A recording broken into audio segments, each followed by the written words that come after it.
Why is it only effed up people become Christians? Makes you think. You know, that's not the win that you thought.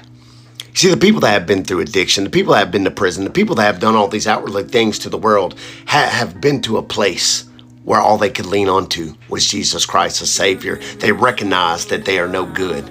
But the people that think they have it all together like you hide what's on the inside, and you rely on your own accord. And that way you can hide it from the world, the misery that you are in. You see, the people we have like the outward things that the world sees, but what's more dangerous is people like you that have it all looked together to the outside world, and it's made them think that they don't need a savior because it's hidden dark in your heart deep down.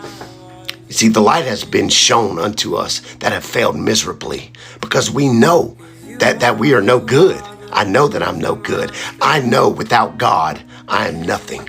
I know I'll be just an addict, a gang member, in prison probably for life.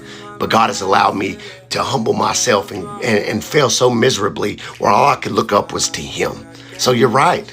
I'm no good. I'm effed up. I'm not a great person. But the Christ that lives inside of me, He's the creator. He's amazing. He is the light. So I'm not shining my light to anybody. I'm just, like you said, an effed up person that has been reborn and washed with light inside of me so I can reflect it back to Him. Without Him, I'm no good. But you lay down in your bed at night and you're miserable and you're in sorrow and you're hurt.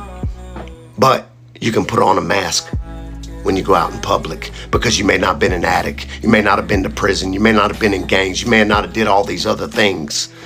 But the inside of you is filthy. Every man without Christ is no good and effed up, like you would say.